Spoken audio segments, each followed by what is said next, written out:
From dyslexic boy to the king of cool. When people talk about happy days, they almost always think of one face, a leather jacket, a snap of the fingers, a thumbs up that could turn the worst moment into the coolest. Arthur Fonzarelli, the Fonz, the ultimate symbol of confidence, swagger, and effortless charm. But here's the twist. The actor behind the Fonz, Henry Winkler, was never supposed to be the star. He wasn't the focus of the show. He wasn't even supposed to be cool. And yet, by the time Happy Days reached its peak, Winkler had become the heartbeat of the series. But as with so many legends, the truth behind the image was far more complicated. To understand how Henry Winkler transformed into the Fonz, we have to start long before the soundstage lights of Hollywood. We have to go back to a childhood where Henry Winkler was never cool, never confident, and almost never believed in himself at all. The early struggles. Henry Winkler was born in Manhattan, New York in 1945. The son of German-Jewish immigrants who had fled the rise of Hitler, his parents carried the weight of survival, and with it came strict discipline and high expectations. They wanted their son to excel academically, to embrace education as the surest path to stability in America. But Henry had a secret, one he couldn't explain and one his parents couldn't forgive. He struggled terribly in school. Reading didn't come easily. He couldn't keep up with his classmates. Spelling felt impossible. And while other kids advanced, Henry felt trapped in a fog of confusion and frustration.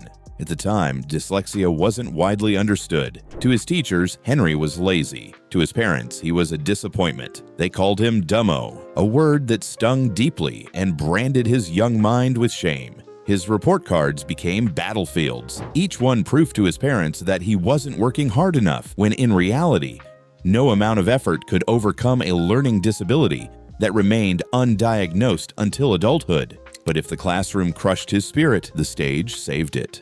Discovering performance. Henry discovered acting in school productions. Unlike textbooks and essays, performing didn't require perfect spelling or silent reading comprehension. It demanded presence, emotion, and imagination, things Henry had in abundance. On stage, he was free. No teacher could mark him down for improvisation. No red pen could erase the applause he earned. That spark grew into determination. Against the odds, Henry pursued acting as more than just a school activity. He wanted to be taken seriously. After scraping through high school, he managed to get into Emerson College in Boston. There, he found a community that valued creativity over rigid grades. For the first time, he felt like he belonged. Graduating from Emerson, Winkler took his ambitions even further. He applied to Yale's School of Drama, one of the most prestigious acting programs in the country, and was accepted. Yale was no small challenge. The program demanded discipline, technical precision, and long hours of rehearsal. But Henry thrived. At Yale,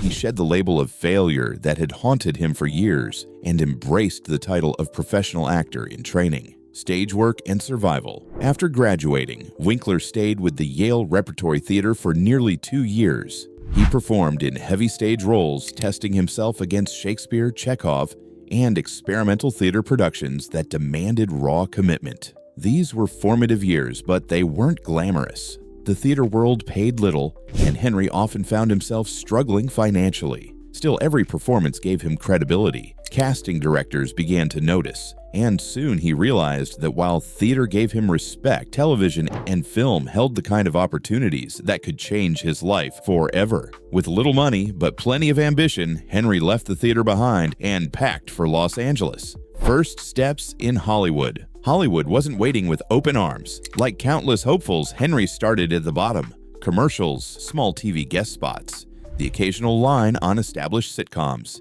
He even appeared in an episode of The Mary Tyler Moore Show. Each role was a stepping stone. Then came a small film called The Lords of Flatbush in 1974. Winkler played a Brooklyn gang member, a tough guy character dripping with street attitude. It wasn't a leading role, but it showcased something casting directors hadn't seen from him before: edge. That small taste of toughness would soon put him on a collision course with the role that would define his career. The birth of Happy Days. Around the same time, producer Gary Marshall was developing a sitcom set in the 1950s. America was drowning in Watergate, Vietnam, and cultural upheaval. Marshall wanted to give audiences an escape, a return to the perceived innocence of sock hops, jukeboxes, and family values. The show would be called Happy Days. At its core, Happy Days revolved around Richie Cunningham, played by Ron Howard. Richie was the all-American boy, earnest, wholesome, and safe. But Marshall wanted a spark, a character to contrast Richie's square persona, someone dangerous but likable.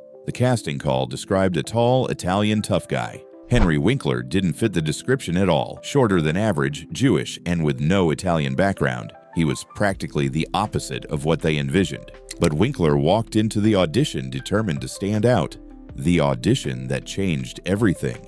Instead of following the script word for word, Winkler improvised. He leaned into silence, letting the moment breathe.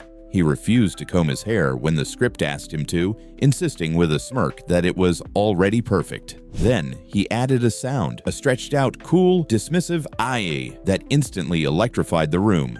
In that moment, the Fonz was born. Against all odds, Henry Winkler won the role of Arthur Fonzarelli.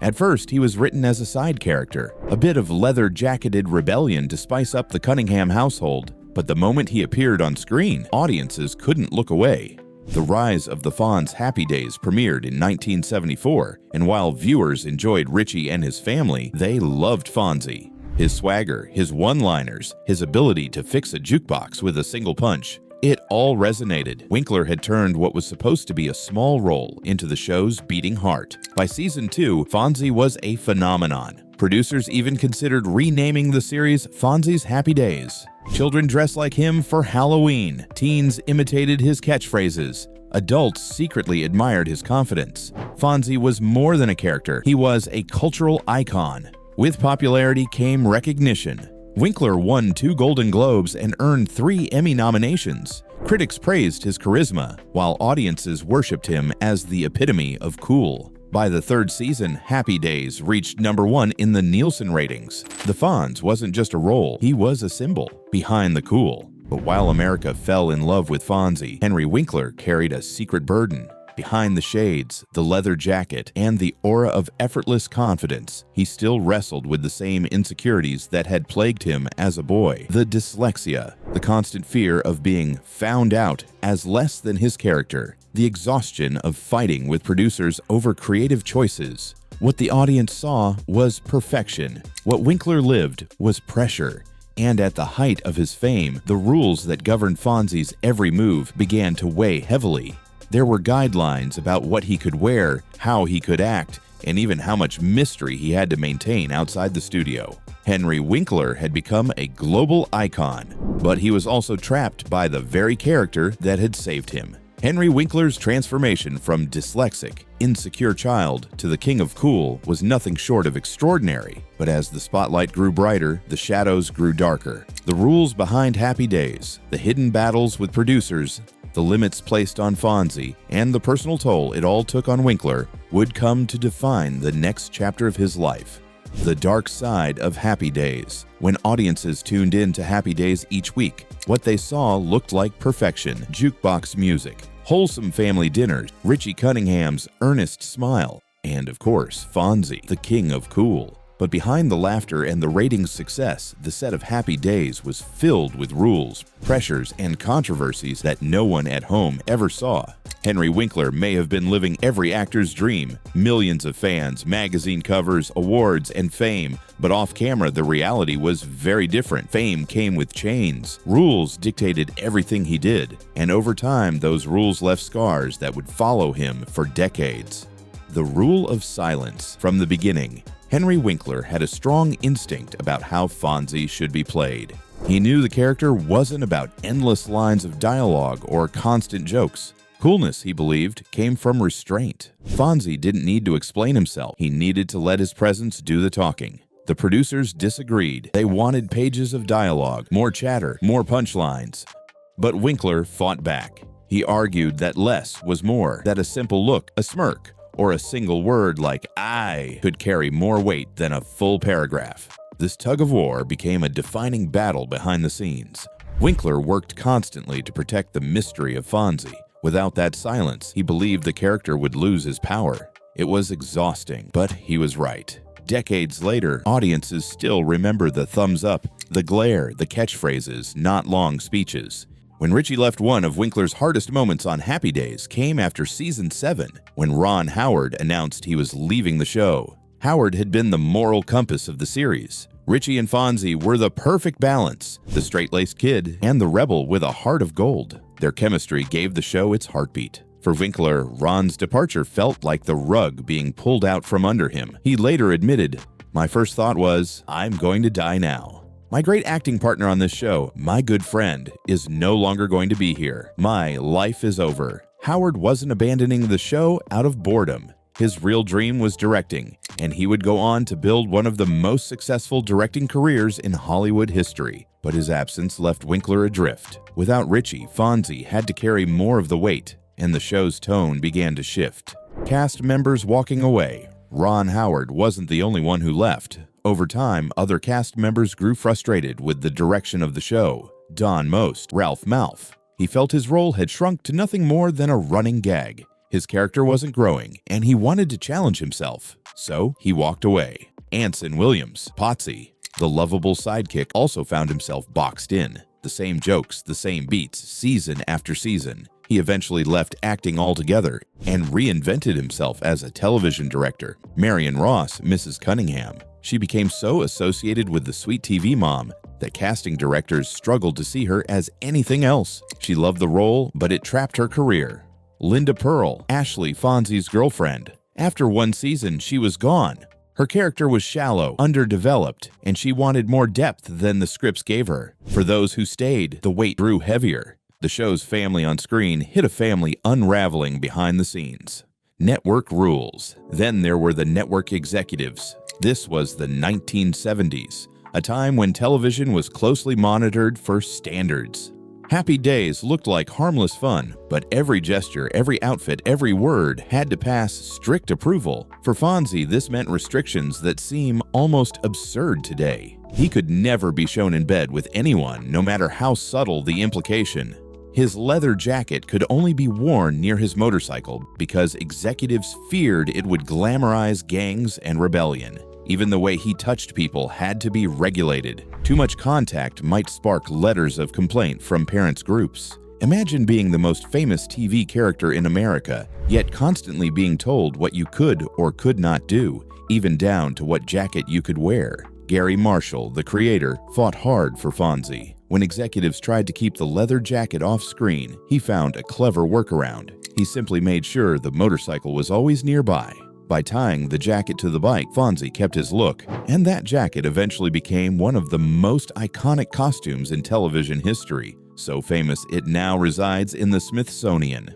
The lawsuit that shocked fans. Even after the show ended in 1984, controversies followed. Decades later, in 2011, 5 former cast members, Anson Williams, Don Most, Marion Ross, Aaron Moran, and the estate of Tom Bosley, filed a lawsuit against CBS. Their claim, they were owed millions in merchandising royalties. Under their contracts, they were supposed to receive 5% of net proceeds from products featuring their images. And Happy Days had produced plenty: lunchboxes, slot machines, DVDs, t-shirts, but the checks had stopped coming. According to the actors, CBS had shortchanged them by more than $10 million. Henry Winkler and Ron Howard were notably absent from the lawsuit. Both had enjoyed long, successful careers and chose not to get involved. But for the others, it was about more than money. It was about respect. They felt forgotten and cheated by the very network that had built an empire on their work. CBS denied wrongdoing, but admitted to a breach of contract. In the end, the case was settled, and each actor received around $65,000. Far less than they'd hoped, but still a symbolic victory. The lawsuit was a reminder of how little power many TV stars of the 1970s actually had. They had created characters beloved by millions, but legally they had little control over how their work was monetized. Jumping the shark. Perhaps the most infamous controversy came not in a courtroom, but on the show itself. In season 5, the writers came up with a storyline where Fonzie would jump over a shark on water skis. At the time, it was meant to be a fun stunt, but audiences saw it differently. It felt absurd, forced, and over the top. The phrase, "jumping the shark," was born that day, a term that has since become part of pop culture to describe the moment when any show, celebrity, or trend pushes things too far and loses its magic. Henry Winkler has spoken about the infamous scene with humor. It's a fun expression, and I get a kick out of the fact that they identified that episode. Maybe it was pushing things a little too far, but we did a lot of good work after that, and audiences still seem to enjoy it. To be fair, Happy Days didn't collapse right then. It went on for 6 more seasons, but critics pointed to that stunt as the moment the show began drifting away from its original heart, losing its roots. Over time, the series shifted. What began as a nostalgic look at 1950s Milwaukee slowly turned into something more cartoonish. Instead of leather jackets, soda shops, and grounded teenage dilemmas, the show leaned into disco fashions, slapstick comedy, and increasingly outrageous plots. Audiences who had fallen in love with the show's original tone began to feel alienated. Critics noticed too. They argued that Happy Days had traded its authenticity for gimmicks. Even loyal fans were divided. Some embraced the silliness while others tuned out. Yet despite all the criticism, the show remained a ratings powerhouse. It produced spin-offs like Laverne and Shirley and Mork and Mindy, expanding the Gary Marshall universe. Fonzie remained an icon, even if the show around him was faltering. Living under rule. Perhaps the strangest rule of all was one that extended beyond the set. Network executives reportedly ordered that Henry Winkler could never appear in public as Fonzie. The idea was to preserve the mystery. Fonzie wasn't supposed to be a person fans could meet at the mall or see on a talk show. He existed only in the world of Happy Days. By keeping him separate, they believed they could make him larger than life. For Winkler, this was painful. Fans begged for Fonzie appearances at schools, charities, and TV specials. But he had to say no. The only time he ever broke the rule was on Sesame Street, when he briefly slipped into Fonzie's persona to help teach the letter A. The reaction was electric, but the experiment was never repeated. The rule may have preserved the character's mystique, but it also trapped Henry Winkler. He couldn't fully embrace the role in public, yet he couldn't escape it either. Reinvention after Fonzie.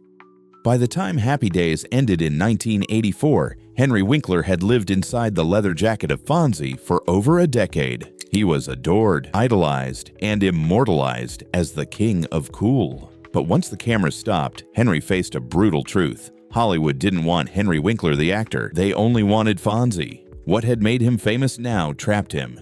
Casting directors saw only the swagger, the smirk, the thumbs up. They couldn't see past it, and for years, Henry Winkler struggled under the weight of typecasting that left him anxious, unemployed, and wondering if his career was already over. Typecasting and psychic pain. Winkler has described those years as filled with what he called debilitating psychic pain. He knew he was more than a leather jacket, but the industry didn't agree. His agent would send him to auditions and he'd hear the same refrain over and over. He's wonderful, a great actor, funny, talented, but he's the Fonz. It wasn't just rejection. It was rejection tied to the very role that had made him. Every door that slammed in his face echoed with the shadow of Fonzie. For a man who had trained at Yale, acted on stage, and studied the craft seriously, it was devastating. At one point, Winkler admitted he was terrified about supporting his family. He had married Stacy Weitzman in 1978, and together they raised 3 children, Jed, Zoe, and Max.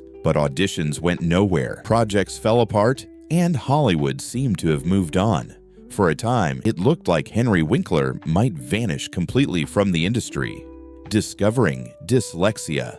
Then came a discovery that reframed his entire life. Henry had always struggled with reading, memorizing lines, and handling scripts. For decades, he thought he was simply slow, stupid, or not working hard enough, labels that had been drilled into him since childhood. But in his 30s, as his son Jed was being evaluated for learning difficulties, doctors discovered something Henry had never known. He had dyslexia. The diagnosis explained everything: his struggles in school, his difficulties with scripts, the years of shame and self-doubt. It wasn't laziness, it wasn't stupidity, it was a learning disability that had gone undetected his whole life. Instead of despair, Henry turned the revelation into fuel. He embraced his story, deciding he would no longer hide the challenges he had faced. Instead, he would speak openly, hoping to inspire others who felt as lost as he once had. Writing for kids like him Winkler's dyslexia diagnosis became the seed for one of the most unexpected successes of his career. Partnering with author Lynn Oliver, he created a children's book series called Hank Zipser, the world's greatest underachiever. The series followed a boy with dyslexia navigating school, friendships, and self-confidence. Drawing directly from Henry's childhood experiences, the books resonated deeply with kids who had felt invisible or misunderstood. Teachers praised the series for giving students representation. Parents thanked Henry for helping their children see themselves not as broken, but as brilliant in different ways. What had once been Henry's greatest source of shame became a source of hope for thousands of kids. The Hank Zipser books became international bestsellers, adapted into a TV series in the UK, and established Henry Winkler not just as an actor, but as an advocate for learning differences. Reinventing himself behind the camera. Still, Henry missed acting, but if Hollywood wasn't ready to see him outside Fonzie, he decided to reinvent himself behind the camera. In the 1980s, he moved into producing and directing. His biggest success came with MacGyver, the iconic action-adventure show starring Richard Dean Anderson. As an executive producer, Henry helped bring to life the character of Angus MacGyver, the resourceful secret agent who could turn paperclips, duct tape, and pocket knives into life-saving tools. The series ran for 7 seasons, cementing itself as one of the most creative shows of its era. Producing allowed Henry to stay in Hollywood, earn respect, and prove that he was more than just an actor, but deep down, he still longed for the thrill of performing. The comeback roles. In the late 1990s, Hollywood began to take chances on Henry Winkler again. The comeback started with a surprising role in Adam Sandler's comedy, The Waterboy, 1998, where Winkler played Coach Klein, a neurotic and bumbling football coach. The role introduced him to a new generation of fans who had never seen Happy Days. From there, he began landing more character roles. He played the eccentric lawyer Barry Zuckerkorn on Arrested Development, earning cult fan love for his clueless antics. On Parks and Recreation, he charmed audiences as the over-the-top Dr. Saperstein. Henry Winkler, once trapped by Fonzie, was suddenly thriving by doing the opposite, leaning into odd, quirky, and often ridiculous supporting characters. He had reinvented himself as a character actor, the Emmy win. But his greatest triumph came in 2018 with HBO's dark comedy, Barry. In the series, Winkler played Gene Cousineau, a narcissistic, self-absorbed acting coach whose blend of arrogance and vulnerability made him both hilarious and tragic. Critics hailed his performance as one of the best of his career. At 72 years old, Henry Winkler finally won his first Emmy Award for Outstanding Supporting Actor. As he walked on stage to accept the trophy, the room erupted in applause. After more than 4 decades in Hollywood, after the rejection, the typecasting, the psychic pain, Henry Winkler was finally recognized as one of television's greats. Giving back. Outside of acting, Winkler has built a second life as a public speaker and advocate. He travels across the United States sharing his story with schools, encouraging children with learning differences never to give up.